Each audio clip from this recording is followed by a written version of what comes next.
nama Lutfi Hakim sudah hadir. Kemudian didampingi oleh mentor, nggih, Pak Dr. Haji Munawir dari Mansalatiga, nggih. Nggih, sugeng enjang Pak Munawir. Ya, Bunda. Nggih, Sehat. baik nanti. Nggih. Silakan nanti Pak Lutfi Hakim bisa memaparkan di waktu 5 sampai 7 menit, kemudian nanti dilanjutkan oleh mentor Pak Dr. Munawir, nggih, selepas nanti Pak Lutfi Hakim menyampaikan paparannya. Mari kita awali untuk seminar rancangan aktualisasi atas nama Lutfi Hakim dengan membaca basmalah. Bismillahirrahmanirrahim. Nah, monggo Pak Lutfi Hakim bisa men-share screen rancangan aktualisasinya. Monggo disilakan.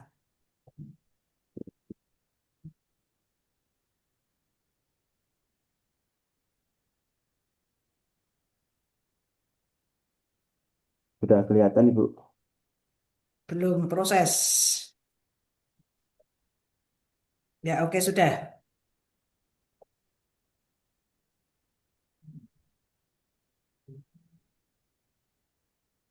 Assalamualaikum warahmatullahi wabarakatuh. Yang Waalaikumsalam. terhormat Ibu Dr. Hajah Siti Rohana MAG selaku penguji, yang saya hormati Ibu Dr. Ratna Aprilianti SSC MPD selaku coach, dan yang saya hormati Bapak Dr. Haji Munawir SAG MPD selaku mentor. Benarkan pada kesempatan kali ini saya Lutfi Hakim, guru ilmu tafsir di Mansalatiga, akan memaparkan terkait rancangan aktualisasi yang sudah saya susun. Di Mansalatiga saya menemukan beberapa isu. Yang pertama, belum optimalnya ketertiban dan kedisiplinan murid. Ini bersumber dari Smart ASN. Yang kedua, belum optimalnya pembelajaran guru yang berbasis digital. Ini bersumber dari Smart ASN. Yang ketiga, masih lemahnya pemahaman dasar-dasar ilmu agama pada murid. Ini termasuk Smart ASN. Yang keempat, sulitnya mengatur beban materi pelajaran, beban materi, dan penilaian oleh guru. Ini termasuk manajemen ASN.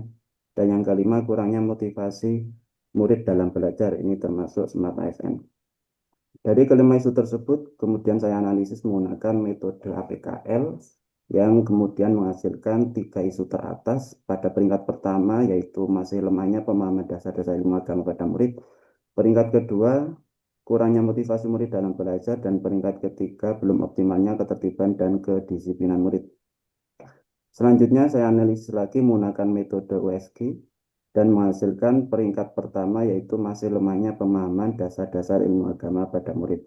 Dengan demikian saya membuat rancangan aktualisasi dengan judul Penguatan Pemahaman Dasar Ilmu Agama melalui implementasi kurikuler di kelas 10 S11 Mansalatiga tahun 2025. Latar belakang dari judul tersebut yaitu dilatar belakangi oleh latar belakang pendidikan murid yang sangat beragam, kemudian menghasilkan berefek pada pemahaman teori maupun praktik agama yang masih lemah. Hal ini dibuktikan dari hasil pretest yang mengatakan bahwasanya mayoritas murid belum mencapai kemampuan ideal. Dengan begitu, perlu strategi variatif dan aplikatif untuk meningkatkan pemahaman agama pada murid. Sesuai dengan Peraturan Menteri Pendidikan Kebudayaan Riset dan Teknologi Nomor 12 Tahun 2024 tentang kokurikuler, yang dengan harapan agar membentuk murid yang religius, disiplin, dan berkarakter.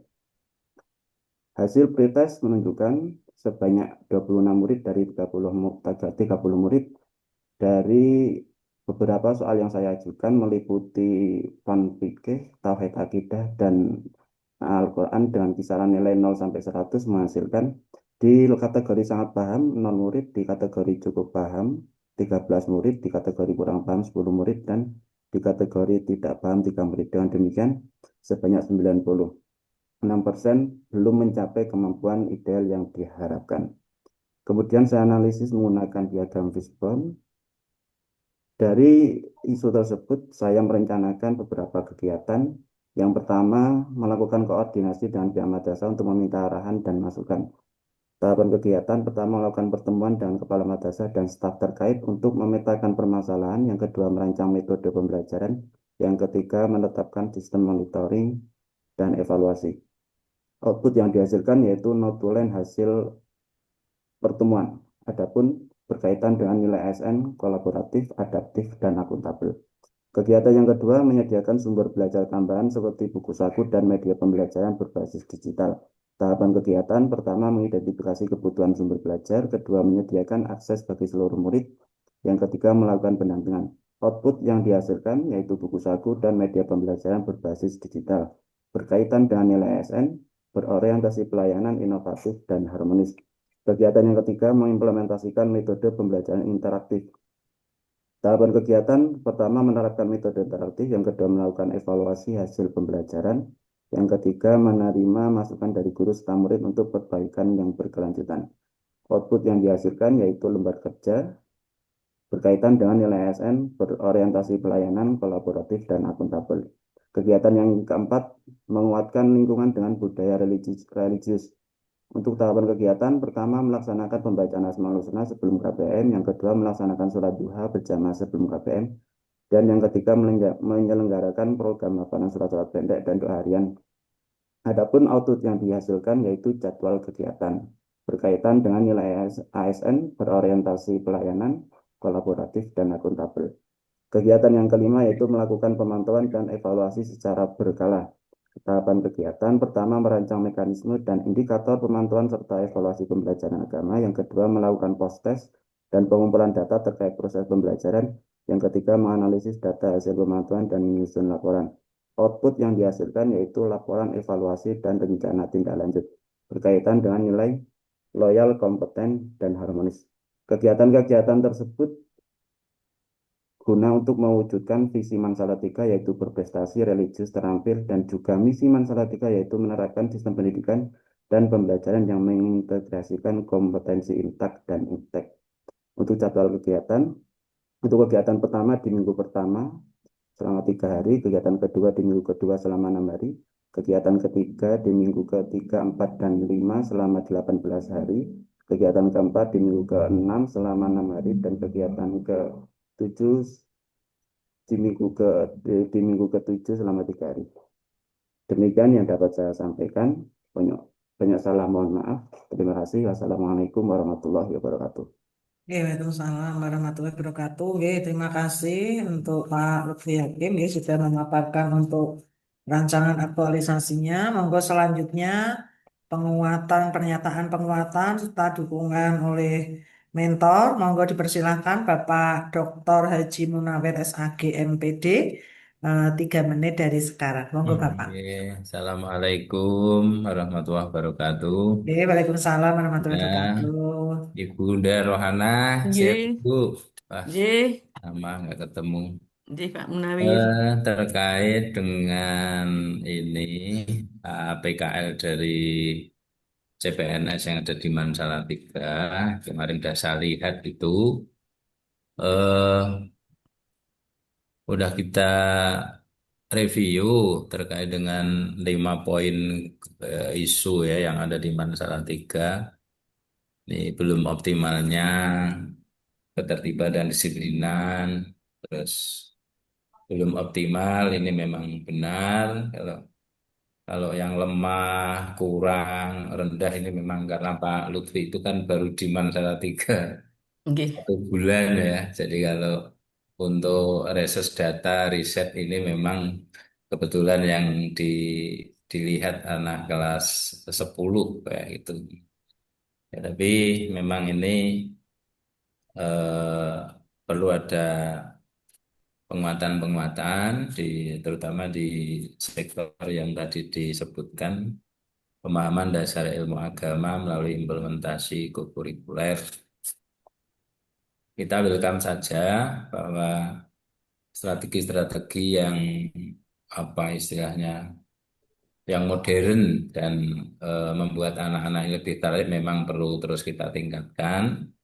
Ya, karena itu judul yang diangkat oleh saudara Pak Lutil Hakim ini nanti kita berharap bisa diterapkan dan diaktualisasikan sehingga mampu memotivasi anak-anak kita khususnya dalam bidang penguatan pemahaman dasar ilmu agama yang di situ melalui implementasi kokurikuler ini yang sudah menjadi program di Man Salatiga. Saya kira itu sedikit saja bahwa mudah-mudahan aktualisasinya nanti juga sesuai dengan yang kita harapkan. Matur nuwun Bunda. Oke. Assalamualaikum warahmatullahi wabarakatuh. Waalaikumsalam Waalaikumsalam warahmatullahi warahmatullahi wabarakatuh. wabarakatuh. Matur nuwun Pak Munawir nggih atas pernyataan dukungan serta penguatannya. Selanjutnya penguji bisa melakukan dialog langsung dengan Mas Lutfi Hakim. Oke. Monggo Bu Rohana Assalamualaikum dipersilakan. warahmatullahi wabarakatuh. Waalaikumsalam Waalaikumsalam. warahmatullahi wabarakatuh. Terima kasih Ibu Moderator. Terima kasih atas dukungannya dari Bapak Mintor, Bapak Dr. Munawir, eh, Mas Lutfi Hakim ya, Iya, Bu. sebagai guru tafsir ya Mas ya. Iya, Nggih. Eh, Membaca sekilas judulnya sudah lengkap, sudah bagus. Hanya saja saya mau ini bertanya. Mas Lutfi Hakim mengatakan ilmu dasar agama gitu ya. iya, Bu. Oke.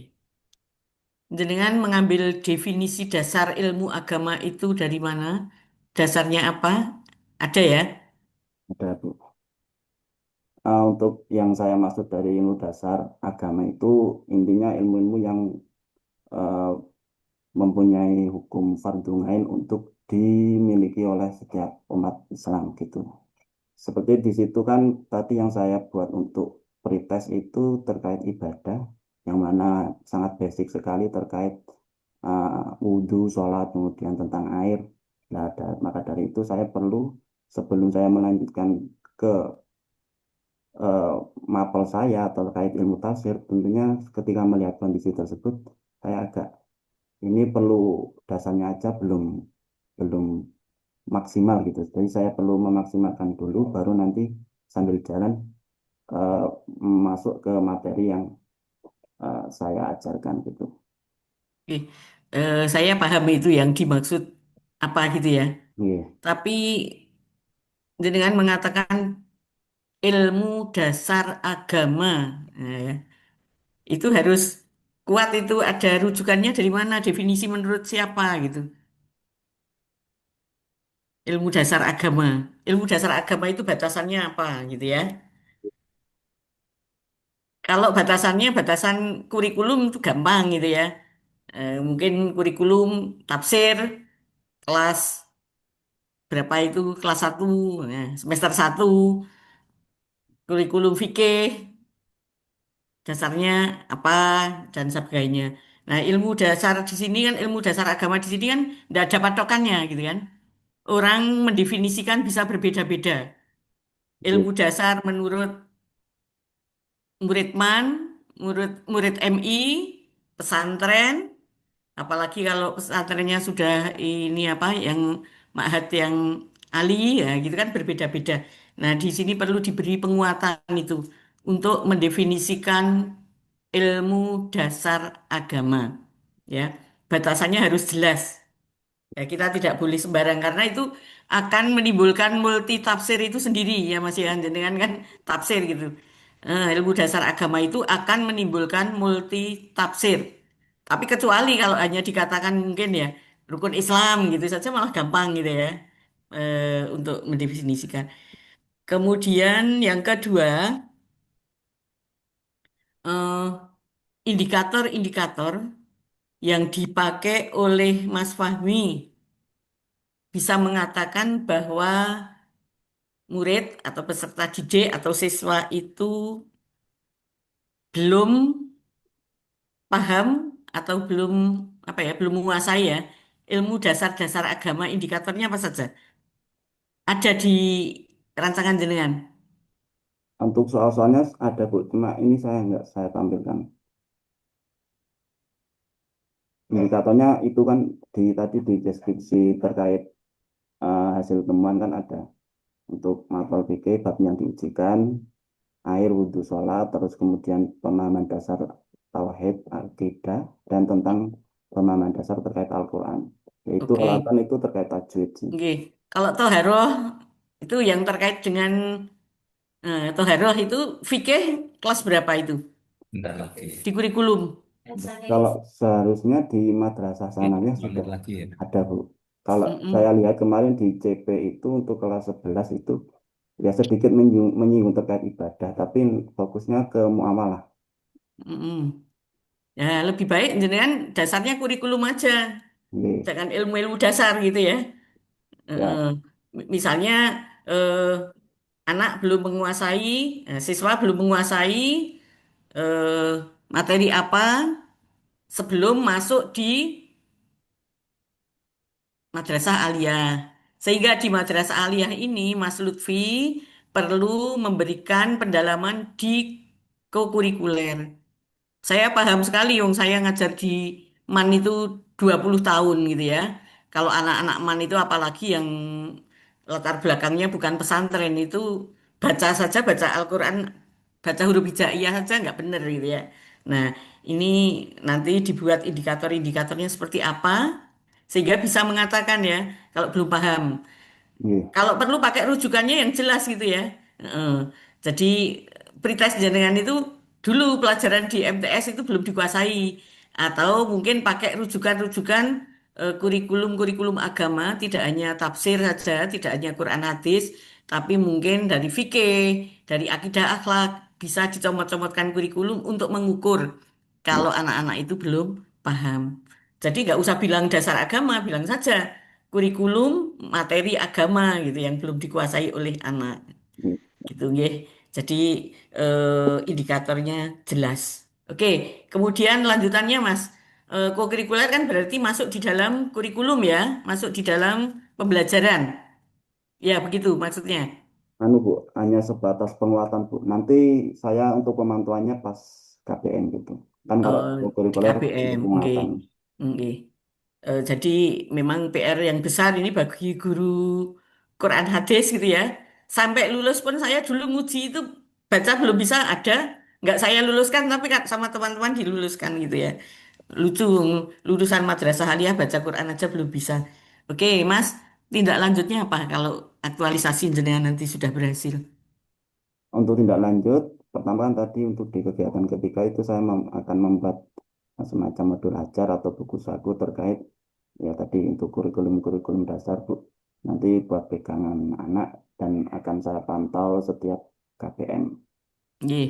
Nanti setelah itu saya akan coba lagi untuk post test apakah pemahaman mereka itu sudah meningkat atau belum dengan soal yang variatif, nah, tapi masih satu tema gitu. Ya, oke. Silahkan memperdalam lagi ya model-model pembelajaran sehingga Hmm. anak-anak itu belajar Quran, tafsir itu tidak hanya dari ceramah, menghafal saja, tapi sampai pada tingkat bisa diimplementasikan dalam kehidupan sehari-hari. Gitu ya, Mas Fahmi ya. Eh, cukup Mbak Ratna. Assalamualaikum warahmatullahi Oke. wabarakatuh. Waalaikumsalam warahmatullahi wabarakatuh. Matur nuwun Bu Rohana nggih atas masukan, saran untuk Mas Lutfi Hakim. Baik Bapak dan Ibu semuanya, nggih, seminar rancangan aktualisasi atas nama Lutfi Hakim. Mari kita akhiri dengan membaca tahmid bersama. Alhamdulillahirabbil alamin. Monggo Bapak Alhamdulillahirobbilalamin. Munawir matur nuwun bisa live dari Zoom ini. Matur nuwun Bapak. Oke, Iya, Mas siap Lutfi Ibu, matur bisa sembah nuwun. off cam terlebih dahulu. Baik, untuk yang selanjutnya, oke, untuk yang selanjutnya yaitu atas nama Muhammad Fakih Taufik, oke, sudah hadir dan sudah didampingi oleh mentor Bapak Haji Dadan Ridwan. Baik, Bapak dan Ibu semuanya, mari kita awali untuk seminar rancangan aktualisasi atas nama Muhammad Fakih Taufik dengan membaca basmalah. Bismillahirrahmanirrahim. Bismillahirrahmanirrahim. Monggo Pak